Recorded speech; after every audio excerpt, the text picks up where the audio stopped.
இனமே நமக்கு தேவன் கொடுத்தபடினால் ஸ்தோத்திரம். தேவனை ஸ்தோத்தரிப்போம். வாயை திறந்து நாம் தேவனை ஸ்தோத்தரிப்போம். தேவாதி தேவனே ஸ்தோத்தரிக்கிறோம். ராஜாதி ராஜனை ஸ்தோத்தரிக்கிறோம். வானத்தையும் பூமியும் உண்டாக்கினவரையே துதிக்கிறோம். சர்வத்தையும் படைத்தவரை துதிக்கிறோம். எங்கள் இரட்சகரை துதிக்கிறோம். ஸ்தோத்திரம் செய்கிறோம், ஸ்தோத்திரம் செய்கிறோம், ஸ்தோத்திரம் செய்கிறோம், ஸ்தோத்திரம் செய்கிறோம். கிறிஸ்து இயேசுவையே துதிக்கிறோம், துதிக்கிறோம், துதிக்கிறோம், துதிக்கிறோம், துதிக்கிறோம். இந்த மாலை எங்களை கூட்டி சேர்த்தீரையா ஸ்தோத்திரம். தேவனே, உண்மை நாங்கள் தேவனை நோக்கி நாங்கள் துதிக்கிறோம், வாழ்த்துகிறோம், போற்றுகிறோம். இயேசு கிறிஸ்து என்பது உடைய நாமம், திருநாமம். அந்த நாமத்தையே துதிக்கிறோம். இயேசுவின் நாமமே திருநாமம், முழு இதயத்தால் தொழுவோம் நாமும். இயேசுவின் நாமமே திருநாமம், முழு இருதயத்தால் தொழுவோம் நாமும். இயேசுவின் நாமமே திருநாமம், முழு இருதயத்தால் தொழுவோம் நாமும். பட்சமுடன் ரட்சை செய்யும் உபகாரி, பெரும் பாவ பிணிகள் போக்கும் பரிகாரி. பட்சமுடன் ரட்சை செய்யும் உபகாரி, பெரும் பாவ பிணிகள் போக்கும் பரிகாரி. இயேசுவின் நாமமே திருநாமம், முழு இருதயத்தால் தொழுவோம் நாமும். விண்ணவரும் மன்னவரும் கொண்டாடு நாமம், கடி கண்டதிந்து பயந்தோடு தேவநாமம். விண்ணவரும் மன்னவரும் தொழும் நாமம், கடி கண்டதிந்து பயந்தோடு தேவநாமம். இயேசுவின் நாமமே திருநாமம், முழு இருதயத்தால் தொழுவோம் நாமும்.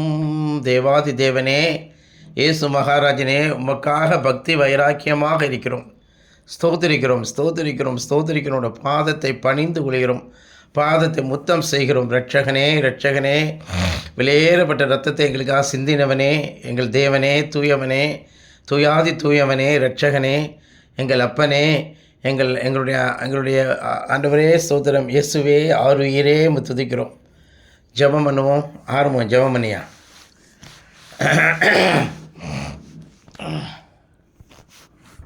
ஜெபம் பண்ணியா ஆரம்பம்.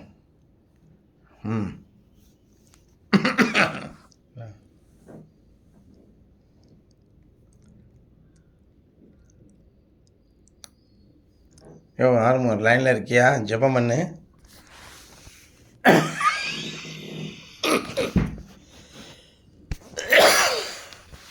சரி, உமா சிஸ்டர் ஜீங்க ஜெபிங்க. ஆமாடா. ஸ்தோத்திரிக்கிறோம். தர்மியான சாயந்தர வேலையிலே நாங்கள் மனமகிழ்ச்சியோடு சமூகத்திலே வந்திருக்கிறோம். அப்பாவுடைய சமூகத்திலே வருவது என்பது எங்களுக்கு மிகுந்த மனமகிழ்ச்சியை தருகின்றது. அப்பா ஸ்தோத்திரம். அப்பாவை துதிக்கிறோம், அப்பாவை துதிக்கிறோம். இப்பொழுதும் இந்த வேலையிலும் இந்த ஈவினிங் பிரேயரின் ஆசீர்வதியும், இந்த சனிக்கிழமை ஈவினிங் பிரேயரானது உங்களுடைய சமூகத்திலே மிகவும் பிரீதியாக இருக்கட்டும். தூதர்கள் கவி கூர்ந்திருக்கட்டும், மகிழ்ந்திருக்கட்டும். அப்பா ஸ்தோத்திரம். அப்பாவை துதிக்கிறோம், அப்பாவை துதிக்கிறோம், அப்பாவை துதிக்கிறோம். இந்த வார்த்தையை கேட்கிற ஜனங்கள் அப்பா ஸ்தோத்திரம் மிகுந்த பக்தி வைராகியத்துள்ள தேவனுக்காக எழும்பி பிரகாசிக்க அப்பா ஸ்தோத்திரம், ஸ்தோத்திரம், ஸ்தோத்திரம், ஸ்தோத்திரம். உலக கவலைகளிலிருந்து, உலக மாயிலிருந்து அப்பா ஸ்தோத்திரம், சகல விதமான பாவம் பொய்யிலிருந்து உடைய ஜனங்கள் விடுதலை அடைய தேவரே இந்த வேளையிலே மிகவும் நாங்கள் வேண்டிக் கொள்கிறோம் ஐயா. அப்பா ஸ்தோத்திரிக்கிறோம், ஸ்தோத்திரிக்கிறோம், ஸ்தோத்திரிக்கிறோம், ஸ்தோத்திரிக்கிறோம். இருள் நீங்கி போயிட்டு மெய்யான ஒளி பிரகாசிக்கிறது என்று சொல்லியிருக்கிற வார்த்தையின் பிரகாரம் இருள் நீங்கி போகவும், இந்த வார்த்தையை கேட்கும் பொழுது மெய்யான ஒளி ஒவ்வொருவருக்குள்ளும் பிரகாசிக்கவும் அப்பா நாங்கள் வேண்டிக் கொள்கிறோம். இந்த வேலையிலும் கூட செய்தி கொடுக்கிறோம். மகனை மிகவும் பலப்படுத்தும். அப்பா மகனுக்கு விரோதமாய் இருக்கிற எல்லா அப்பா ஸ்தோத்திரம் மனுக்கன் எரிச்சல் பொறாமைகளும் மிகவும் சுட்டரிக்கப்படுவதாக அப்பாவை துதிக்கிறோம்.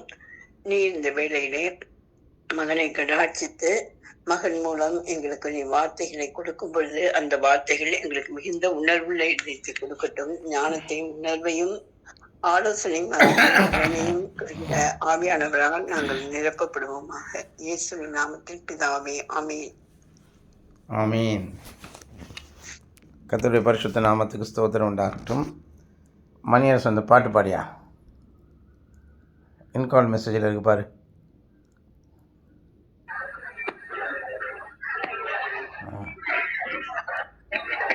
என்னை உண்டாக்கிய என் தேவாதி தேவன் அவர் தூங்குவதுமில்லை, உறங்குவதுமில்லை. என்னை உண்டாக்கிய என் தேவாதி தேவன் அவர் தூங்குவதுமில்லை, உறங்குவதுமில்லை. என் மேல் அவர் கண்ணை வைத்து ஆலோசனை சொல்லுவார், சத்தியத்தின் பாதையிலே நித்தமும் நடத்துவார். பரிசுத்த ஆவியால் உள்ளத்தை நிரப்புவார், பரிசுத்தர் பரிசுத்தர் அவர் பெயரே. என்னை உண்டாக்கிய என் தேவாதி தேவன் அவர் தூங்குவதும் இல்லை, உறங்குவதும் இல்லை. பலவீன நாட்களிலே பலம் தந்து தாங்குவார், பலவித சோதனையில் ஜெயம் நமக்கு அளிப்பார். ஆபத்து காலத்தில் அரணான கோட்டையும் கேடகமும் துருகமும் வேலனவரே. என்னை உண்டாக்கிய என் தேவாதி தேவன் அவர் தூங்குவதும் இல்லை, உறங்குவதும் இல்லை. ஆவியான தேவனுக்கு ரூபம் ஒன்றும் இல்லை, ரூபம் ஒன்றும் இல்லையதா வாஞ்சையுள்ள ஆத்மாவின் இருதயம் தன்னிலே வார்த்தையால பேசுகின்ற ஆண்டவர் இவர். என்னை உண்டாக்கிய என் தேவாதி தேவன் அவர் தூங்குவதும் இல்லை, உறங்குவதும் இல்லை. என்னை உண்டாக்கிய என் தேவாதி தேவன் அவர் தூங்குவதும் இல்லை, உறங்குவதும் இல்லை. ஆமென். கர்த்தருடைய பரிசுத்த நாமத்துக்கு ஸ்தோத்திரம் உண்டாகட்டும்.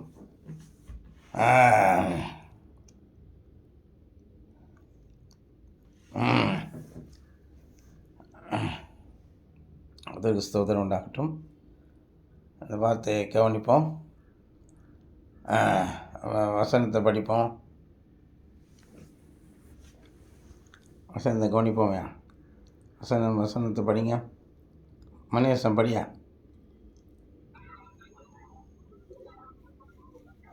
என்னாகமும் 23:23. யாக்கோபுக்கு விரோதமான மந்திரவாதம் இல்லை, இஸ்ரவேலுக்கு விரோதமான குறி சொல்லுதலும் இல்லை. தேவன் என்னென்ன செய்தார் என்று கொஞ்ச காலத்திலே யாக்கோபையும் இஸ்ரவேலையும் குறித்து சொல்லப்படும். உபாகமம் 5:32. உங்கள் தேவனாகிய கர்த்தர் உங்களுக்கு கற்பித்தபடியே செய்ய சாவதானமாய் இருங்கள், வலதுபுறம் இடதுபுறம் சாயாதிருப்பீர்களாக. ஆமென். அப்போ நல்லா கவனிக்கணும். யாக்கோபுக்கு விரோதமான மந்திரவாதம் இல்லை, இஸ்ரவேலுக்கு விரோதமான குறி சொல்லுதலும் இல்லை. தேவன் என்னென்ன செய்தார் என்று கொஞ்ச காலத்தில் யாக்கோபையும் இஸ்ரவேலையும் குறித்து சொல்லப்படும். இது ஈஸியாக நம்ம ஞாபகம் வச்சுக்கிறதுக்கு என்னாகமும் 23:23. அதே மாதிரி யாத்திராகமும் 24:24 எடுத்து வாசிச்சிங்கன்னா, கர்த்தர் உங்களுக்காக யுத்தம் செய்வார், நீங்கள் சும்மா இருப்பீர்கள் என்று எழுதியிருக்கு. இதெல்லாம் ஈஸியாக ஞாபகம் வச்சுக்கலாம். என்னாகமும் 23:23 ஈஸியாக ஞாபகம் வச்சுக்கலாம். இதை நம்ம அடிக்கடி சொன்னோம்னா நம்ம வாழ்க்கையில் இருக்கக்கூடிய அநேக விதமான பிசாசின் போராட்டங்கள், தீமைகள் எல்லாவற்றையும் நம்ம வென்று விடலாம். அன்பானவர்களே, நம்ம என்ன செஞ்சிடலாம்? பிசாசின் போராட்டங்கள், தீமைகள் எல்லாவற்றையும் நாம் வென்று விடலாம். ஆமாம், எல்லாத்தையும் நம்ம வென்றுவிட முடியும். யாக்கோபுக்கு விரோதமான மந்திரவாதம் இல்லை, இஸ்ரவேலுக்கு விரோதமான குறி சொல்லுதல் இல்லை என்று சொல்லும் பொழுது அநேக சமயங்களில் யாக்கோபுக்கு விரோதமான மந்திரவாதம் உண்டு, இஸ்ரவேலுக்கு விரோதமாக குறி சொல்லுதல் உண்டுங்கிற மாதிரி தான் காரியங்கள் நடந்துக்கிட்டு இருக்கு. அது பார்வைக்கு அப்படி தான் தெரியும், மனுஷனுடைய பார்வைக்கு அப்படி தான் தெரியும். ஏன்னா மனுஷனாகப்பட்டவன் அவன் யாக்கோபாகவும் இஸ்ரவேலாகவும் இருந்தால் பிரச்சனை இல்லை. அவன் அநேக சமயத்திலே அவன் புறஜாதியைப் போல இருக்கிறான். யாக்கோபாகவோ இஸ்ரவேலாகவோ இருப்பதில்லை. யாக்கோபிடத்தில் காணப்பட்ட விசுவாசமும் இஸ்ரவேல் என்பவனிடத்தில் காணப்பட்டக்கூடிய உறுதியும் நம்மிடத்தில் இல்லாமல் போகிறது. அதுதான் அங்கே பிரச்சனையே. அதுதான் இங்கே நமக்கு ரொம்ப பிரச்சனையாகவே இருந்துகிட்டு இருக்கிறது நம்ம பார்க்குறோம். ஆமாம், நல்லா கவனிப்போம். அதுதான் நமக்கு ரொம்ப மாபெரும் பிரச்சனை. நாம் யாக்கோபாகவோ இஸ்ரவேலாகவோ நம்ம இருக்கோமா? யாக்கோபு என்பவன் என்ன? தேவனால் தெரிந்து கொள்ளப்பட்டவன். இஸ்ரவேல் என்பவன் என்ன? தேவனோடு போராடி மேற்கொண்டவன். தேவனை எப்படி போராட முடியும்? பிசாசனிடத்தில் நாம் போராடுவது வேறு. தேவனிடத்தில் நாம் எப்படி போராட முடியும்? ஜெபத்தினாலும் உபவாசத்தினாலும் ஊக்கமான வேண்டுதலினாலும் தேவனிடத்தில் நாம் போராட முடியும். தேவனிடம் நம்ம போராடி நம்ம தேவனை ஜெயிக்க முடியுமா? நிச்சயம் ஜெயிக்க முடியும். தேவனை சாதாரணமாக பக்தியினால தான் அவரை நாம் கட்டி போட முடியும். நாம் தேவனிடத்தில் மிகுந்த பக்தி உள்ளவர்களாக இருப்போம் என்றால் நம்ம தேவனை ஊக்கமாக நம்ம தேவனை நம்ம கட்டி போட முடியும். ஆமாம் அன்பானவர்களே, பக்தியினாலே நாம் தேவனை நம்முடைய இருதயத்திலே வாசம் பண்ண வைக்க முடியும். விசுவாசத்தினாலே. நல்லா தெரிஞ்சுக்கோங்க, விசுவாசத்தினாலே கிறிஸ்து இயேசு உங்களில் வாசமாக இருக்கவும் என்கிற வசனத்தை நீங்கள் கவனிக்க வேண்டும். விசுவாசத்தினாலே கிறிஸ்து இயேசு உங்களில் வாசமாக இருக்கவும்னு. அப்போ விசுவாசம் என்பது ஒரு பெரிய பயங்கரமான ஆயுதம். ஆமாம், சொல்லியிருக்கு. விசுவாசத்தினாலே கிறிஸ்து இயேசு உங்களில் வாசமாக இருக்கவும் என்கிற வசனம் எங்கே இருக்கிறது? பரிசுத்த வேதாகமம் தமிழ் ஓல்டு வெர்ஷன் மொழிபெயர்ப்பில்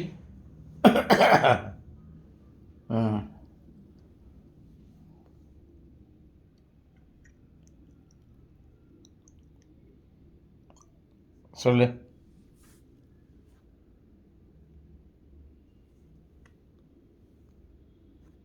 நீங்கள் குறிப்பிட்ட வசனம் எபேசியர் 3:17 உள்ளது. விசுவாசத்தினாலே கிறிஸ்து இயேசு உங்கள் இருதயங்களில் வாசமாய் இருக்கவும் என்று அந்த வசனம் சொல்கிறது. வேறேதேனும் வசனம் உங்களுக்கு தேவைப்படுகிறதா? அதை அப்படியே தொடர்ந்து வாசி. அதனுடைய மேலுள்ள வசனத்தையும் அந்த வசனத்தையும் அதற்கு அடுத்துள்ள வசனத்தையும் வாசி. நிச்சயமாக எபேசியர் 3:16 முதல் 18 வரை வாசிக்கிறேன். தம்முடைய மகிமையின் செல்வத்தின்படி அவருடைய ஆவியினாலே உங்கள் உள்ளான மனுஷனில் பலப்படவும் விசுவாசத்தினாலே கிறிஸ்து இயேசு உங்கள் இருதயங்களில் வாசமாயிருக்கவும் அன்பிலே வேரூன்றி நிலை பெற்று சகல பரிசுத்தவான்களோடும் கிறிஸ்துவினுடைய அன்பின் அகலமும் நீளமும் உயரமும் ஆழமும் இன்னதென்று உணர்ந்து அறிந்து பாருங்கள், எவ்வளோ அருமையாக இருக்குது பார்த்தீங்களா?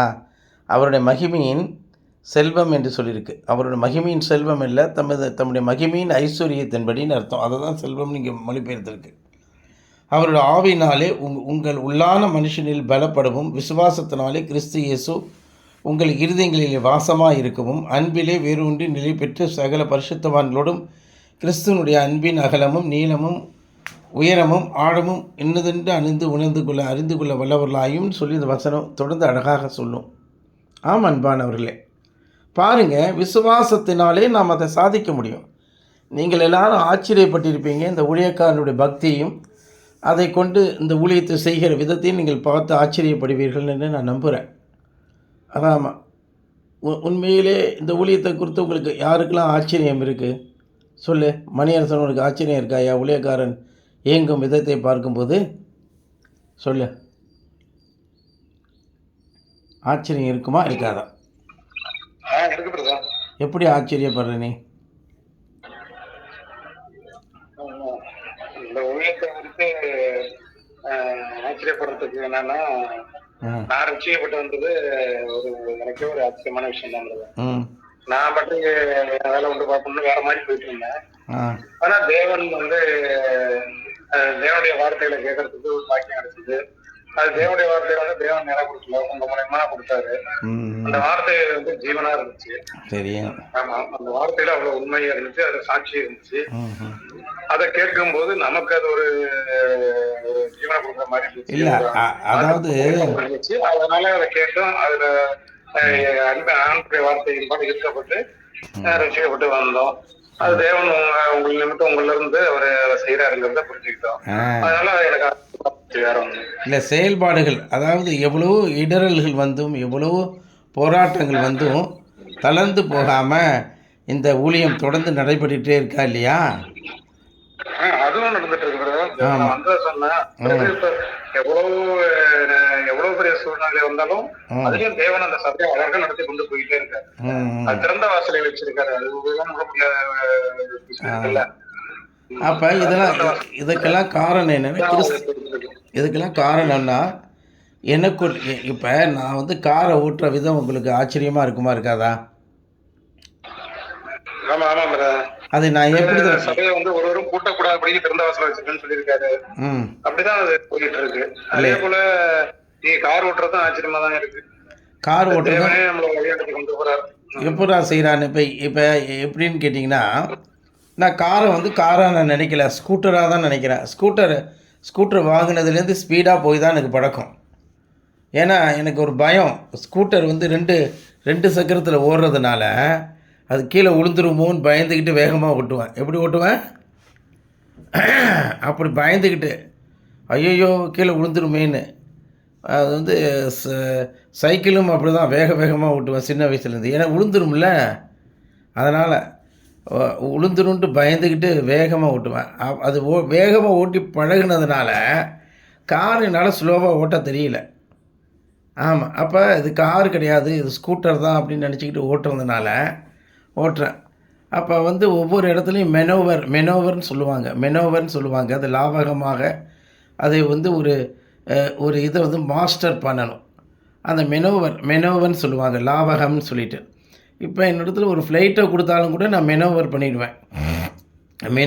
மெனோவர்னு சொல்லி போய் இதில் போட்டு பாருங்கள், அழகாக சொல்லும் மெனோவர்னால் என்ன அப்படின்னு. நம்ம இதுட்டு ஏஐலே கேட்போமே, மெனோவர் த வெஹிக்கிள் என்று சொன்னால் அது என்ன அர்த்தம்? மேனோவார் அல்லது மேனோவார் என்பது ஒரு வாகனத்தை விட வரலாற்று ரீதியாக ஒரு வலிமை மிக்க போர்க்கப்பலை குறிக்கும் சொல்லாகும். இதன் பின்னணி மற்றும் அர்த்தங்கள் கீழே கொடுக்கப்பட்டுள்ளன. ஒரு வரலாற்று ரீதியான அர்த்தம். 16ஆம் நூற்றாண்டு முதல் 19ஆம் நூற்றாண்டு வரை பாரு, மேனோவர், ஒரு வாகனத்தை மேனோவர் செய்தல் என்று சொன்னால் என்ன அர்த்தம்? மேனோவர் அல்லது மனோவர் என்பது ஒரு வாகனத்தை செலுத்துதல், இயக்குதல் அல்லது குறிப்பிட்ட திசையில் திருப்புதல் போன்ற செயல்களை குறிக்கிறது. இது ஒரு சாதாரண சொல்லாகும். உதாரணமாக, வாகனம் நிறுத்துதல் அல்லது கடினமான இடங்களில் வாகனத்தை நிறுத்துவதற்கு கவனமாக செலுத்த வேண்டியிருக்கும். இதை வாகனத்தை மேனோவர் செய்தல் என்று சொல்லலாம். போக்குவரத்து நெரிசல் அல்லது எதிர்பாராத சூழ்நிலைகளில் வாகனத்தை சரியாக கையாளுதல் என்பதும் மேனோவரில் அடங்கும். எனவே இது ஒரு குறிப்பிட்ட பழுதுபார்ப்பு செயல்முறை அல்ல, மாறாக ஓட்டும் செயல்முறையின் ஒரு பகுதியாகும். ஆமாம், அப்படிங்கும்போது அது வந்து லாவகமாக அதை செய்ய வேண்டும் என்பது சரியா? லாவகமாக, சம்மர்ஷமாக சரி. லாவகமாக என்பது மேனோவர் என்ற சொல்லின் பொருளை மிகச் சரியாக விளக்குகிறது. ஒரு வாகனத்தை மிகுந்த கவனத்துடனும் திறமையுடனும் தேவைப்படும் திசையில் திருப்புதல் அல்லது செலுத்துவதையே லாவகம் என்று சொல்கிறோம். இது பாதுகாப்பான பயணத்திற்கு மிகவும் முக்கியம். ஆமாம், இப்படி தான் மேனோவர் செய்து இந்த இதை ஓட்டிட்டு போகிற மாதிரி இருக்குது. இன்றைக்கி கூட பாருங்கள், தெற்கு வீதியில் போகிற மாதிரி இருந்துச்சு. அந்த கஷ்டத்தின் மத்தியில், நிறைய டிராஃபிக்கின் மத்தியில் வண்டியை மேனோவர் பண்ணி தான் எடுத்துகிட்டு போகிறேன். அந்த மேனோவர் பார்த்துருக்கியா தம்பி? நான் ஓட்டும்போது மேனோவர் பண்ணுறதை பார்த்துருக்கீங்களா? அந்த திருப்பத்தில் பார்த்து மகா வேகமாக வந்துட்டுருப்பானுங்க. அந்த இடத்துல லாவகமாக திருப்பி நிதானம் பண்ணி கொண்டு போகிறது இல்லையா? ஆமாம், பார்த்துருக்கேன். நம்ம திருக்கோயிலுக்கு போகும்பொழுது போயிட்டே இருந்தோம். லெஃப்ட் சைடுல டூ வீலர்ல போனா கொஞ்சம் ரைட்ல ஏறி போனோம். அப்படியே நமக்கு ஆக்சுவலா போயிட்டு இருந்தோம், கொஞ்சம் வேகமா தான் போயிட்டு இருந்தோம். அப்படியே லாவகமா அப்படி அந்த ரைட்ல ஏறி அப்படியே லெஃப்ட்ல வந்துட்டீங்க. ஆமாம், ரைட்டில் ஏறி லெஃப்ட்டில் வர்றது அதுக்கு என்ன காரணம்? பின்ன ஒரு பாத்திரம்ல ஒரு அது இது இல்லை, அப்படியே அழகாக அப்படியே லைட்டாக அப்படியே ஏறி அப்படியே இறங்கியாச்சு. அதான் மேனோவர்னு சொல்கிறது, அது பேர். மேலே மோதாமல், அதாவது தேவன் அந்த ஞானத்தை கொடுத்துருக்கிறார். அதே போல் தான் அந்த ஊழியத்தை இப்போ இந்த ஏஐயில் வந்து டக்கு டக்குன்னு வீடியோ எடுத்து உருவாக்கி போகிறதே ஆச்சரியம் இல்லையா? அந்த வாக்குத்தத்தத்தை அடித்ததும் அப்படி தான். டைமே இல்லை, என்னடா பண்ணுறது, எப்படா வாக்குத்தத்தத்தை அடிக்கிறது, அந்த வசனங்களை போட்டு அடிக்கணுமேனு. இப்போல்லாம் போட்டால் திருப்பி வரவே வராது. நீங்களாம் எவ்வளோ தலைகளை நின்று பாருங்கள், வரவே வராது யாருக்குமே. எனக்கே வரல அது. ஆனால் அன்றைக்கி சூப்பராக வந்துருச்சு எல்லாமே. இந்த ஷார்ட் பீரியடில் அந்த வாக்குத்தத்தை அட்டை அடித்தோம் பார்த்திக்கியா, அது வந்து அழகாக அடித்து கொடுத்துருச்சு. பியூட்டிஃபுல்லாக இருக்கா இல்லையா அது? போன வருஷமும் சரி, இந்த வருஷமும் சரி. அப்போ எல்லாமே தேவனே இருந்து அங்கே செய்கிறார். விசுவாசத்தினாலே நம்முடைய இருதயத்திலே தேவன் வாசமாக இருக்கிறார். ஆனால் நமக்கு யாக்கோபுக்கு விரோதமான மந்திரவாதமும் இஸ்ரவேலுக்கு விரோதமான குறி சொல்லுதலும் அங்கே வந்து சில சமயங்களில் வேலை செய்வது போல் இருக்கிறது. எங்கள் வீட்டை பொறுத்த வரைக்கும் இன்றைக்கி பார்த்திங்கன்னா அது நன்கு வேலை செய்து எங்கள் குடும்பத்தை அது சீரழித்தது போலவே காணப்படுது. எங்களுடைய சகோதரிக்கு திருமணமாகாததும், ஆமாம், சகோதரர்கள் வாழ்க்கை யாருமே அவர்கள் செட்டில் ஆகாதது போல் இருக்கும். பாலாஜி, செந்தில், சாமா, பாபு யாருடைய வாழ்க்கையும், என் தங்கை சம்பாதித்துமே அந்த பணங்கள் வந்து வீணாக விரயமாவது போல் இப்படிப்பட்ட ஒரு சூழல். ஆமாம், எதுவுமே திருப்தி இல்லாத ஒரு நிலை. ஆகவே இப்படி தான் இந்த குடும்பம் நாசமாக போகணும்னு பற்களை கடித்து அநேகர் செய்த காரியங்கள். அதே போல் சகோதரி உமா அவர்களை பற்றி நான் சொல்லுவேன். அவர்களுக்கு எதிராகவும் அப்படி தான் கிரியை செய்து கொண்டிருக்கிறது அந்த பாரி காரியங்கள். ஆனால் இப்போ யாக்கோபுக்கு விரோதமான மந்திரவாதம் இல்லை என்று சொன்னாலும் அந்த மந்திரவாதம் முதலாவது கிரியை செய்ய விட்டு விடுகிறார் அவர்.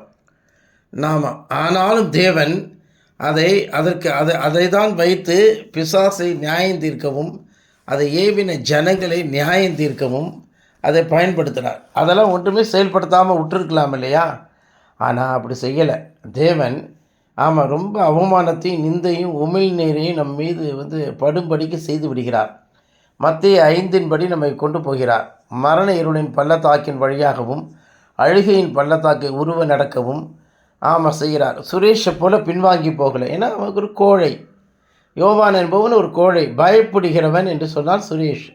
செல்வம், அவன் ஒரு கோழை. இந்த ஊழியத்தை சக்ஸஸ்ஃபுல்லாக செய்கிறோம் என்று சொல்கிற ஒவ்வொருவருமே அவர்கள் யாருமே இந்த ஊழியத்தில் இல்லை. பொல்லாதவன் ஆசீர்வாதம், அவனுடைய பிள்ளைகள், அவனுடைய சபையார் எல்லாருமே ஊழியத்தை விட்டு விலகி இந்த இந்த இந்த ரட்சிப்பை விட்டு விலகி ரொம்ப தூரம் போயிட்டாங்க. அவரெல்லாம் இந்த நாட்களில் தங்களுக்கு ஏற்ற நிலத்திலே இருக்கக்கூடிய பச்சையான ஒலிவு மரத்தை போல காணப்படுகிறார்கள். ஆனால் ஒரு நாள் வரும், அவர்கள் அழிந்து போவதை பார்ப்போம் கண்கூடாக. சுரேஷ் என்பவன் நிச்சயமாக இதனால் யாதொரு பலனும் அவனுக்கு கிடையாது. இப்போ மில்டன் என்பவன் இந்த ஊழியக்காரனை எதிர்த்து இந்த சபையில் அநேக தீமைகளை செய்துவிட்டு ஓடிவிட்டான். அதனாலே இந்த சபையை அவனால் கட்ட முடியவில்லை. அவனுடைய சபையை அவன் கட்ட அவன் எவ்வளவோ முற்பட்டான். அவன் கட்டினது வெந்து போயிற்று, எரிந்து போயிற்று, நாசமாய் போயிற்று. அவன் மேலும் அந்த தீப்பட்டு அவனை அவமானகரமாக அக்னியில் அகப்பட்டு தப்பினவன் எப்படி ஆடை நிர்வாணமாக தோன்றுவானோ, அவனுடைய உடல் எப்படி வெந்து காணப்படுமோ அப்படி தான் காணப்படுகிறான். மிகுந்த அவமானமான சூழ்நிலை. அவனால் மணவாட்டி ஸ்தானத்தை அடையவே முடியாது. அவனோ அவனுடைய மகள் ஜெயாவோ அவனுடைய குடும்பத்தாரோ இந்த மேன்மை அடையவே முடியாது. அவன் எழுப்பின சபையார் எல்லாரும் வஞ்சிக்கப்பட்டு பிசாசின் கரத்தில் கொடுக்கப்படுவார்கள். அதுதான் அவர்கள் எல்லாரும் பிசாசின் கரத்தில் கொடுக்கப்படுவார்கள். அதை தான் நான் சொல்கிறேன். இந்த நாட்களில் இப்படி தான் வந்து என்னன்னு கேட்டிங்கன்னா, இந்த நாட்களில் இருக்கக்கூடிய ஊழியக்காரர்கள் என்று சொல்லக்கூடிய உலக சபைகள் எல்லாமே கைவிடப்பட்டு அவமானத்தையும் நிந்தையும் அவைகள் அடையும். ஏனென்றால் அவர்கள் தேவனுடையவர்கள் என்று சொல்லியும் தேவனுடைய சத்தியத்தின்படி அவர்கள் செய்யவில்லை. ஏனென்றால் நாம் பார்த்தோம், வலது இடது சாயக்கூடாதுன்னு சொல்லி நாம் மத்தேயு 5 அப்படியே பின்பற்றி சொல்கிறோம். வலது இடது நாம் சாயாதபடிக்கு நமக்கு வழி இதுவே என்று சொல்லப்படுது. எப்பொழுதும் எச்சரிக்கப்பட்டு கொண்டே இருக்கிறோம் அன்பானவர்களே. ஆகவே யாக்கோபுக்கு விரோதமான மந்திரவாதமும் இஸ்ரவேலுக்கு விரோதமான குறி செலுதலும் அங்கே செயல்பட்டது போல காணப்பட்டாலும் தேவன் நம்மை சரியான அழுகையின் பள்ளத்தாக்கின் வழியாகவும் பயங்கரமான வனாந்தர வழியான சர்ப்பங்களும் தேள்களும் கொல்லிவாய் பிசாசுகளும் கொடிய சதுப்பு நிலங்களும் இருக்கக்கூடிய அந்த பயங்கரமான வனாந்தர வழியாக வறண்டதும் வறட்சியான இடங்கள் வழியாக நம்மை அழைத்து வந்து நம்மை தேவன் ஒரு இடத்துல நம்ம எல்லாரும் கூட்டி சேர்க்கிறார். இதுபோல் உலகத்தில் இருக்கக்கூடிய எல்லா ஜாதி ஜனங்களையும் அவர் மோதி அசைத்து இந்த சபையிலே சேர்ப்பார். பாருங்கள், நிச்சயமாக இந்த சபையில் இருக்கக்கூடிய எல்லாரிடத்திலும் குறை இருக்கிறது. இன்னும் சிலர் நம்மில் இருக்கிறவர்கள் இன்னும் பழைய பாரம்பரிய அழுக்குகளிலும் மாட்டிக்கொள்கிறோம், அகப்பட்டு கொள்கிறோம். இருளிலே போய் மாட்டி விடுகிறோம். தேவனிடத்தில் எவ்வளவேனும் பொய் இல்லை. நேற்றைய தினம்தான் அந்த வசனத்தை பார்த்தோம். அவர் மனம் மாற மனிதன் அல்ல. மனுஷனாகப்பட்ட நாம் எவ்வளவோ பொய் சொல்லிவிடுவோம். ஆமாம், நாம் ஒழுங்கிலேயே இருக்க மாட்டோம். தேவனுடைய ஒழுங்கிலே இருக்க மாட்டோம். பாருங்கள், இன்றைக்கி ஆறுமுகம் அவனுக்கு எவ்வளவோ சொல்லப்பட்டோம். அவன் என்ன செய்கிறான்? நேராக வந்து அவன் வடலூர்லேருந்து தஞ்சாவூர் வந்திருந்தானா அவன் வந்து ஒன்றும் பிரச்சனையே இருக்காது. அங்கேருந்து சிதம்பரம் போய் சிதம்பரத்துலேருந்து காலையில் இன்றைக்கி 11:30 மணிக்கு வந்து சேர்றான். கேட்டால் நான் 5:30க்கு கிளம்பினேன்னு சொல்கிறான். 5:05 அவன் அதுக்கு முன்னாடியே கிளம்பியிருப்பான். இருந்தால் நான் திட்டுவேன் அப்படின்னு ஊழியக்காரன்ட்டு பொய் சொல்லக்கூடாதுன்னு அவனுக்கு தெரிய மாட்டேங்குது. ஊழியக்காரன்ட்டு ஈஸியாக டப்புன்னு பொய் சொல்லிடுறான். அந்த வழியாக வர்றது அவனுக்கு இதுவும் கூட தான், ஃபேரும் கூட தான் இருக்கும். ஆனால் அவன் அவன் சொல்கிற பேச்சே கேட்குறதில்ல. வளைஞ்சு போன ஷூவை போட்டுக்கிறது, அது போடாதனா அதுவே போட்டு அதுவும் மறுபடியும் வாங்கி ப்ராடக்ட் மிஷினை வாங்கக்கூடாதுன்னா அதுதான் நான் செய்வேன்னு சொல்லி இன்னமும் நம்ம சொல்கிறத அவன் புரிஞ்சிக்காமல் மற்றவங்கள முட்டாள்னு நினச்சிக்கிட்டு இது ரொம்ப எப்படித்தான் அவனை கரை சேர்க்கறதுன்னு எனக்கு தெரியல. ஆமாம், தன்னுடைய அறிவீனமும் புத்தியினமும் எவ்வளோ காலம்தான் அவன் அப்படி செய்வான்னு தெரியலையே. ஆமாம், சரி பரவாயில்ல, போயிட்டு போகுது. இது எப்படியும் இந்த சபையில் இருக்கிறானே, அதனால் பொறுத்துக்கிறேன். இப்போ டீச்சரமாகவும் செவனமாகவும் இருக்குது. அதுங்களுக்கு இன்னும் விசுவாசம் பற்ற மாட்டேங்குது. விசுவாசம் மட்டும் இருந்துச்சுன்னா போகுது, வியாதியே உடம்பை தொடாதுப்பா. இப்போ எனக்குமே பிசாசு நிறைய உடம்பில் இந்த சளி இருமல்லாம் கொண்டு வந்து தான். ஆனால் அதை சட்டை பண்ணவே இல்லை. நான் கொஞ்சம் கூட நான் அதை சட்டை பண்ணவே மாட்டேன். அது பாட்டுக்கு அது கடிந்து கொள்ளுவோம். அந்த டீச்சரமாகவும் செவனமாக ஐயோ அப்படின்னு அதை தூக்கி உடம்புல வச்சுக்கோங்க. அதை கடிந்து கொள்ள வேண்டும். உடம்புல வியாதி வந்துச்சுன்னா உடனடியாக அதை கடிந்து கொள்ளுங்கள். வெளியே போ சாத்தானே, இந்த குப்பையை என் மீது போடாதே. ஏனென்றால் விசுவாசத்தினாலே இயேசு நம்ம இருதயங்களிலே வாசம் பண்ணுகிறார். விசுவாசம் என்பது அவ்வளோ பெரிய சக்தி வாய்ந்தது. ஆமாம், அதான் மெனோவர் பண்ணுறது. அதுதான் மெனோவர். விசுவாசத்தினாலே மலைகளை பெயர்ந்து கடலில் விழ வைக்கலாம். ஆமாம், மலைகளை பெயர்ந்து கடலில் விழ வைக்கிறதுனால என்ன ஆக போகுது? மலை போன்ற துன்பங்கள், ஆமாம், மலை போன்ற துன்பங்களை நாம் பெயர்ந்து கடலிலே போய் விழ வைக்கலாம். அன்பானவர்களே, நம்ம சுற்றி இருக்கக்கூடிய கஷ்டங்களை, நம்முடைய அறியாமையை தெரியாமையை நம்ம விட்டு நீக்கும்படிக்கு தேவனிடத்தில் ஞானத்துக்காக விண்ணப்பம் பண்ணலாம். நமக்கு நிறைய நேரம் இருக்கிறது. முட்டி போட்டு நம்ம ஜெபம் பண்ணலாம். ஆண்டவரே, எனக்கு ஞானத்தை தாரும், புத்தியை தாரும், அறிவை தாரும். ஆண்டவரே, நல் யோசனைகளை தாரும், ஆலோசனைகளை எங்கள் இருதயத்திலே வையும். நாங்கள் பிசாசுக்கு இடம் கூடாது இருப்போமாக. எங்கள் தேவனாகிய கர்த்தாவே, பிசாசுக்கு இடம் கூடாது இருப்போமாக என்று சொல்லி பாருங்கள். இயேசுவான இடத்துல அப்படிப்பட்ட ஞானம் விளங்கினபடியினால்தான் அவரை சுற்றிலும் திரளான ஜனங்கள் அவரை தேடி வந்தார்கள். ஸ்திரீகள் அவரை நோக்கி ஓடி அழுது கொண்டு வந்தார்கள் அவர் சிலுவையில் அடிக்கப்படும் பொழுது. ஆமாம், அப்பொழுது அவருடைய ஞானம் விளங்கினது. ஆமாம், அவருடைய ஞானம் விளங்கினது. ஸ்திரீகள் ஆஸ்திகளினாலே அவருக்கு ஊழியம் செய்தார்கள். ஆமாம், அநேக சீஷர்களை உடையவராக இருந்தார். அவர் தன்னுடைய சொந்த தேசத்திலே போய் அங்கு கனம் பெறாதவராக இருந்தாலும் வேத வாக்கியங்களை அழகாக அவர் பேசினார். இந்த வேத வாக்கியம் இன்றைய தினம் நிறைவேறிட்டு அவரால் சொல்ல முடிந்தது. அதை தான் நானும் இன்றைக்கி சொல்கிறேன். எந்த வேத வாக்கியம் நிறைவேற்றிச்சு? கர்த்தராகிய தேவனோட ஆவியானவர் என் மேல் இருக்கிறார், சிறுமைப்பட்டவர்களுக்கு சுவிசேஷத்தை பிரசங்கிக்க என்னை அனுப்பினார், கர்த்தருடைய அனுக்கிரக வருஷத்தை கூறவும் என்று சொல்லியிருக்கிறபடி. ஆனால் அடுத்த வசனம் அவர் சொல்லவில்லை. நீதியை சரி கட்டக்கூடிய ஊழியம். ஆனால் தேவன் நீதியை சரி கட்ட ஊழியத்தை இந்த ஊழியக்காரனுக்கு அது கொடுத்துருக்கிறார், இந்த சபைக்கு கொடுத்துருக்கிறார். இந்த சபையில் இருக்கக்கூடிய கிறிஸ்து இந்த ஆவியானவருக்கு அந்த ஊழியம் கையளிக்கப்பட்டிருக்கிறது. ஆகவே இன்றைய தினம் அந்த வேத வாக்கியம் நிறைவேறிற்று என்று அன்றைக்கு சொன்னது போலவே நானும் இந்த நாட்களிலே இந்த தினம் நிறைவேறிற்று என்று சொல்லி இந்த காலத்தை நாம் சுட்டி காட்டலாம். ஒரு தினம் என்பது இந்த 1000 நாளுக்கு கூட சமமாக இருக்கிறது அல்லவா? இது நீதியை சரி கட்டக்கூடிய காலமாக அது இருக்கிறது. ஆம் அன்பானவர்களே, இந்த சபையை மாத்திரமே தேவன் மகிமைப்படுத்துவார். இது ஒன்றே மனவாட்டி சபையாக இருக்கும். இந்த சபைக்குள்ளாக எல்லா நீக்ரோ மக்களும் எல்லா ஜாதி ஜனங்களும் ஓடி வருவார்கள். சகல ஜாதிகளாலும் விரும்பப்பட்டவர் வருவார். சகல ஜாதிகளையும் தேவன் அசைய பண்ணுவார். வானத்தையும் பூமியும் அசைய பண்ணும் பொழுது ஆங்காங்கே பூமியிலே சுனாமிகளும் கொள்ளை நோய்களும் பூகம்பங்களும் ஏற்படும். அப்படியாக அசைத்து ஆனால் நாமும் அசைக்கப்படாது இருப்போம் அன்பானவர்களே. நம்மை கொண்டு தேவன் அப்படி கிரியை செய்வார். யாக்கோபுக்கு விரோதமான மந்திரவாதம் இல்லை, இஸ்ரவேலுக்கு விரோதமான குறி சொல்லுதலும் இல்லை. இன்னும் கொஞ்சம் காலத்தில் இது விளங்கும். இந்த அற்பமான காலம் கொஞ்சம் காலம் தான். கொஞ்சம் பொறுமையாக நாம் இருப்போம். பயப்படாதீங்க, திகிலடையாதீங்க, இலக்கரித்து போக வேண்டாம். உங்களுடைய அதிக பயத்தோடு நடுக்கத்தோடு உங்களுடைய ஊழியம், உங்களுடைய ஜெபம், உங்களுடைய ஜீவியம் பரிசுத்தம் அடைய, நீதி நிறைவேற நாம் பிரயாசப்படுவோம். பாவத்தை எதிர்த்து நிற்பதிலே ரத்தம் சிந்தப்படத்தக்கதாக நாம் எதிர்த்து நிற்போம். பாவம், அநியாயம், அக்கிரம், அவிசுவாசம், உலக காரியங்கள் எதையுமே நம்ம பார்க்க வேண்டாம். கெட்ட வீடியோக்களை பார்க்க வேண்டாம். உலக மனுஷர்களை நம்ம கண்ணுற்று பார்க்க வேண்டாம். என்னடா நம்ம லைஃப் இப்படி போயிடுச்சேன்னு நீங்கள் நினைக்கவே வேண்டாம். நிச்சயமாக இக்காலத்து பாடுகள் இனி வெளிப்படும் மகிமைக்கு ஒப்பிடத்தக்கவைகள் அல்லவே அல்ல. சாத்தான் நம்முடைய காலின் கீழே நசுக்கப்பட்டு போகிறான். அதோடு கூட அவனுடைய வியாதி, மரணம், பிசாசு, உலகம், மாமிசம், அவனுடைய தூதர்கள் எல்லாரும் கட்டுண்டு எல்லாரும் இந்த பூமியிலே அசுத்தமே இல்லாத ஒரு பூமியை, நீதி உள்ள ஒரு பூமியை, சுத்தமான ஒரு பூமியை, பரிசுத்தமான பூமியை நாம் பெற இருக்கிறோம் அன்பானவர்களே. நமக்கு அந்த பூமியிலே விட்சி கிராஃப்ட், அதாவது மந்திரவாதம் இருக்காது. அங்கே அஞ்சனம் பார்க்கிறவர்களோ, அங்கே ஜோசியம் சொல்லுகிறவர்களோ, குறி சொல்லுகிறவர்களோ யாரும் இருக்க மாட்டார்கள். தீட்டு உள்ளவன் எவனும் அங்கே வரமாட்டான். துஷ்ட மிருகங்கள் யாதுன்றும் அங்கே வராது.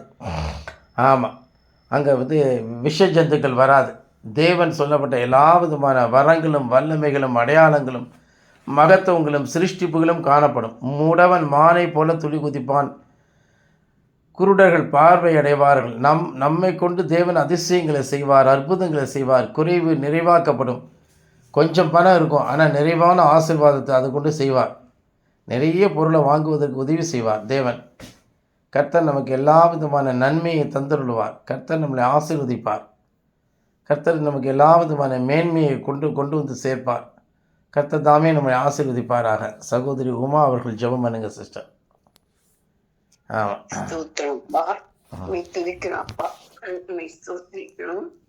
அருமையான வேலையிலே நாங்கள் இந்த வார்த்தைகளை கேட்டு இந்த வார்த்தைகளை எங்களை முற்றிலுமாக ஆட்கொண்டது என்றுதான் நாங்கள் சொல்ல வேண்டும் ஐயா. அப்பா ஸ்தோத்திரம். அப்பாவை துதிக்கிறோம். தேவரீர் மகனுக்குள்ளிருந்து இந்த வார்த்தைகளை நீர் அபிஷேகித்து எங்களுக்கு அனுப்பினீர் ஐயா. எடுத்துக் கொள்ளும் ஆவியோ உயிர்ப்பிக்கும் என்று சொல்லப்படுகிறது. ஆவியானவர் இந்த வார்த்தைகளுக்கு அவ்வளவு உயிரை கொடுத்து உயிருள்ள வார்த்தைகளாக, அது ஜீவனுள்ள வார்த்தைகளாக எங்களோடு இடைப்பட்டு அது எங்களுக்கு பெரிய ஒரு பக்தி வைராகியத்தை எங்களுக்கு தந்திருக்கிறது என்றே நாங்கள் சொல்லுவோம் ஐயா. இப்பொழுதும் கூட அப்பா ஸ்தோத்திரம். அப்பாவை துதிக்கிறோம். அப்பாவை துதிக்கிறோம். யாக்கோபுக்கு விரோதமான மந்திரவாதம் இல்லை, இஸ்ரவேலுக்கு விரோதமான குறி சொல்லுதலும் இல்லை என்று வார்த்தையே இந்த வேளையிலே எங்களுக்கு விளக்கப்பட்டது ஐயா. யாக்கோபுக்கும் இஸ்ரவேலுக்கும் அவர் என்னென்ன செய்தார் என்று அப்பா நீங்கள் அறிவீர்கள் என்பதெல்லாம் கூட சொல்லப்பட்டிருந்தது. ஆம் பிதாவே, இந்த வேளையிலும் கூட அந்த யாக்கோபும் அந்த இஸ்ரவேலுமாக நாங்கள் இந்த பூமியிலே வாழ்ந்து கொண்டிருக்கிறோம். அப்பாவை துதிக்கிறோம். அப்பாவை துதிக்கிறோம். அப்பாவை துதிக்கிறோம். அப்பாவை துதிக்கிறோம். ஸ்தோத்திரிக்கிறோம். ஸ்தோத்திரிக்கிறோம். ஸ்தோத்திரிக்கிறோம். அப்பாவை துதிக்கிறோம். யாக்கோபுக்கு விரோதமான மந்திரவாதமும் இஸ்ரவேலுக்கு விரோதமான குறி சொல்லுதலும் இல்லை என்றாலும் அது எங்கள் வாழ்க்கையிலே எவ்வளவு பலன் செய்தது என்றாலும் அது பலன் செய்யக்கூடாதையா. அது நிச்சயமாக அப்பாவும் துதிக்கிறோம், ஸ்தோத்திரிக்கிறோம், ஸ்தோத்திரிக்கிறோம். இடத்தில் அன்பு கூறுகிறவர்களுக்கு நீர் எல்லாவற்றையும் நன்மைக்கு ஏதுவாகவே செய்கிறீர் என்பது எவ்வளவு நிச்சயம். அப்பாவை துதிக்கிறோம், அப்பாவை துதிக்கிறோம். விசுவாசத்தினாலே கிறிஸ்து எங்கள் இதயங்களில் நீர் வாசமாய் இருக்கும் பொழுது இவைகளெல்லாம் எங்களை ஒன்றுமே செய்ய முடியாது என்பதையே இந்த வேளையிலே வைராகியமாக எங்களுக்கு நீ எடுத்து கூறினீர். ஆம் பிதாவே, நாங்கள் இது கிறிஸ்துவை நாங்கள் உடையவர்களாக இருக்கிறோம் என்பது இந்த உலகத்திலே எவ்வளவு பெரியது பாக்கியம் ஐயா. அது இந்த உலகம் முழுவதையும் கொடுத்தாலும் அப்பா அது அசட்டை பண்ணப்படுகிற அந்த உலகம் முழுவதும் அசட்டை பண்ணப்படும்படியான அப்பா ஸ்தோத்திரம், சர்வ வல்லமையுள்ள தேவனை நாங்கள் பெற்றிருக்கிறோம். இந்த வைராகியமும் இந்த விசுவாசமும் எங்களில் நாளுக்கு நாள் பெருகவும் உறுதியாய் இருக்கவும் வைராகியமாய் நாங்கள் இருக்கவும், அதனால் அப்பா ஸ்தோத்திரம், இந்த வேளையில் கூட இந்த செய்தியை கேட்கிற ஒவ்வொருவரும் நிச்சயமாக தேவனிடத்தில் விசுவாசம் உள்ளவனாக காணப்பட நாங்கள் இந்த வேலையிலே வேண்டிக் கொள்கிறோம் ஐயா. இந்த வார்த்தையை கேட்கிற ஒவ்வொருவரும் தேவனிடத்தில் விசுவாசம் உள்ளவனாக இருப்பார்களாக. தேவனிடத்தில் விசுவாசமாய் இருங்கள், என்னிடத்தில் விசுவாசமாய் இருங்கள். பரலோகத்திலே அநேக வாசஸ்தலங்கள் உண்டு, அப்படி இல்லாதிருந்தால் நான் சொல்லி இருப்பேன், உங்களுக்காக ஒரு ஸ்தலத்தை ஆயத்தம் பண்ண போகிறேன், நீங்களும் என்னோடு கூட இருக்கும்படி நான் அருள் செய்வேன் என்று வாக்கு கொடுத்திருக்கிறீரே. உம்மிடத்தில் விசுவாசமா இருக்கிறவர்களுக்கு உண்டாகிற இந்த பாக்கியத்தை விட மேலான பாக்கியம் வேறு என்னவாக இருக்க முடியும் ஐயா. பரலோகத்திலே அநேக வாசஸ்தலங்களை உண்மை விசுவாசிக்கிறவர்களுக்காக நீர் வைத்திருக்கிறீரே. அப்பா ஸ்தோத்திரம், அப்பாவை துதிக்கிறோம், அப்பாவை துதிக்கிறோம், அப்பாவை துதிக்கிறோம். அந்த வார்த்தையானது ஒவ்வொருவருக்குள்ளும் போய் வல்லமையாய் கிரியை செய்து அது அவர்களுக்கு விசுவாசத்தை அப்பா வர்த்திக்க பண்ணவும், அந்த விசுவாசத்தினாலே அவர்கள் உலகம், மாமிசம், பாவம், பிசாசு எல்லாவற்றையும் ஜெயிக்கவும், அறியாமை, மதியினம், புத்தியினம், வியாதி, வறுமை, கடன் பிரச்சனை, எல்லாவித பிசாசின் தீமை நின்று அவர்களை ரட்சிக்கவும் தக்கதாக இந்த வேளையிலே இந்த விசுவாசத்தை உடையவர்களாக இந்த செய்தியை கேட்கிற ஒவ்வொருவரும் காணப்படுவார்களாக. செய்தியை கேட்ட நாங்களும் அப்படி ஒரு அசைக்க முடியாத ஒரு விசுவாசத்தை உடையவர்களாக இருந்து அப்பா ஸ்தோத்திரம், அப்பாவுமே கிறிஸ்துவை எங்கும் நாங்கள் மகிமைப்படுத்துவோமாக, கிறிஸ்துவை எங்கும் நாங்கள் வெளிப்படுத்துவோமாக. அப்பா ஸ்தோத்திரம். செய்தி கொடுத்த உடைய தாசனை மிகவும் இவ்வளவாய் நிறையா பலப்படுத்தி, இவ்வளவாய் மகனுக்கு தேவன் மீது வைராகியத்தை கொடுத்து, அந்த வைராகியமானது இது நாள் வரையிலும் எங்களை நடத்தி கொண்டு வருகிற அன்புக்காக நாங்கள் நன்றி செலுத்துகிறோம். அதை தொடர்ந்து ஆசீர்வதியும் பலப்படுத்தும் அப்பா ஸ்தோத்திரம். இந்த சுவிசேஷமானது சர்வ சிருஷ்டிக்கும் பிரசங்கிக்கப்படட்டும். இயேசுவின் நாமத்தில் பிதாவே, ஆமீன். ஆமீன். நல்ல தெய்வமே, ஆமீன். நல்ல தெய்வமே, வானம் பூமி படைத்தவரே, இந்த செய்தியானது எங்களுக்குள்ள உற்சாகத்தை உண்டு பண்ணட்டும். கிறிஸ்து எங்களில் வாசமாக இருப்பதை அது பறைசாற்றட்டும். கிறிஸ்து எங்களுக்குள் இருந்தால் பிசாசானவன் எவ்வளவாய் திரித்து ஓடுவான். மந்திரவாதமோ குறி சொல்லுதலோ எங்களுக்கு விரோதமாக செயல்படாது ஆண்டவரே. இதுகாரம் நாங்கள் பட்ட கஷ்டம், துன்பம், வேதனை, நிந்தனை, இதுக்கு முடிவு உண்டாகும். நாங்கள் எல்லாரும் விடுதலையாக்கப்பட்டு ஆண்டவரே மீட்கப்பட்டவர்களாய் ஆனந்த கழிப்புடன் சீயோனுக்கு வருவோம். நித்திய மகிழ்ச்சி தலைமையில் இருக்கும். சஞ்சலமும் தவிப்பும் ஓடி போகும் என்று நாங்கள் நம்புகிறோம். முந்தினவனை நாங்கள் நினைக்க வேண்டிய அவசியமே இல்லை. அழிவுக்குரிய அடிமைத்தனத்திலிருந்து நாங்கள் விடுபட்டு சர்வ சிருஷ்டியும் விடுதலையாக்குவோம் என்று நாங்கள் நம்புகிறோம். ஆண்டவரே, சாத்தானை கடிந்து கொள்கிறோம், வியாதியை, பலகீனத்தை கடிந்து கொள்கிறோம். இந்த நாட்களிலே சபையில் இருக்கக்கூடிய ஒவ்வொரு ஜனங்களையும் நீர் ஆரோக்கியப்படுத்தும். டீச்சர் அம்மா, செவனம்மாள், வயது முதிர்ந்து அவர்களெல்லாம் விடுதலையாக்கும். எல்லாருடைய சரீரத்துக்குடைய எல்லா விதமான பலகீனங்களையும் கடிந்து அப்புறப்படுத்துகிறோம். சாத்தானே, உன்னோட குப்பையை, செத்தை எடுத்துக்கொண்டு ஓடிவிடு என்று சொல்கிறோம். அவன் தலையை காலிங்கிலே போட்டு நசுக்கிறோம். பூமியில் ஒருமனப்பட்டு பொல்லாத சக்திகளை கட்டுண்டு பாதாளத்துக்கு அனுப்புகிறோம். அதே சமயத்தில் தேவனே ஸ்தோத்திரமானவர், எங்கள் மீது இருக்கக்கூடிய எல்லா பலகீனத்தின் கட்டுகளை கட்டவிழ்கிறோம். ஆண்டவரே, எல்லா வறுமையும் தரித்திரமும் எங்களை விட்டு முற்றிலுமாக நீங்க செய்யும். கண்ணீரை துடைப்பீராக. அதிசயங்களையும் அற்புதங்களையும் செய்தரலும். கன மகிமை துதியை எடுத்துக்கொள்ளும். ஜெபத்தை ஏற்றுக்கொண்டபடினால் உமக்கு ஸ்தோத்திரம், ஸ்தோத்திரம், ஸ்தோத்திரம் என்கிறோம் ஐயா. ஸ்தோத்திரம். தொடர்ந்து நடத்துவீராக. இந்த செய்தியில் பங்கு பெற்ற பிள்ளைகளை ஆசிர்வதியும். அவரோட ஒவ்வொருடைய வாழ்க்கையிலும் இருக்கக்கூடிய நம்பிக்கை வீண் போகாமல் யுத்தம் செய்யும். எல்லா விதமான குறைகளும் குற்றங்களும் நீங்கள் உதவி செய்யும். பாவங்களை மன்னியும். அறிவீனம், ஞானக்குறைவு, புத்தியினம் எல்லாம் நீங்கி ஞானமும் வல்லமையும் பெற்றுக்கொள்வார்களாக. யுத்தம் செய்யும் கையிடும் வேலைகள் ஆசிர்வதியும். மனையரசனுடைய தகப்பனுக்கு சுகத்தை தருவதோடு கூட எப்படியாவது மகனுக்கு ஒரு பெரிய விடுதலை, அவன் தகப்பனுக்கு விடுதலை தருவதோடு மனையரசனுக்கும் அந்த தகப்பனுடைய எல்லா விதமான அந்த தீமையை நின்று மகனை எப்படியாவது விடுவித்து பாதுகாத்து கொள்ளும். மகனுக்கு பதவி உயர்வு, சம்பள உயர்வு கிடைக்கட்டும். ஆறுமுகத்து கூட வியாபாரம் ஆசீர்வதிக்கப்படட்டும். ஞானம் உண்டாயிருக்கட்டும். ஆண்டவரே ஸ்தோத்திரம். சகோதரி உமாவை பலப்படுத்தி எல்லா மகளுக்காக யுத்தம் செய்யும். எல்லா சத்துருக்களையும் பாதப்படியாக்கி போடும். நாளை தினம் ஆராதனை ஆசீர்வதியும். எல்லாரையும் கொண்டு வந்து சேர்ப்பீராக. கன மகிமை துதியை எடுத்துக்கொள்ளும். இயேசு கிறிஸ்துவ நாமத்தில் ஜெபிக்கிறோம் பிதாவே. செய்தி ஆன்லைனில் கேட்கக்கூடிய மக்களை நீர் ஆசீர்வதித்து வழி நடத்தும். கண்ணீர் தொடையும். ஆமாம் ஆண்டவரே, நீ சொன்னபடியே எல்லாம் கிரமமும் நல்லொழுக்கமுமாய் அதனுடைய நேரத்தில் உண்டாகட்டும். இந்த யாக்கோபுக்கும் இஸ்ரவேலுக்கும் நீர் என்ன செய்தீர் என்பது உலகம் அறியட்டும். ஆண்டவரே, பெரிய காரியத்தை செய்வீராக. இயேசு நாமத்தில் ஜெபிக்கிறோம் பிதாவே. இப்படி பாதத்தில் விழுந்து பணிந்து கொள்கிறோம். ஆமீன், ஆமீன், ஆமீன்.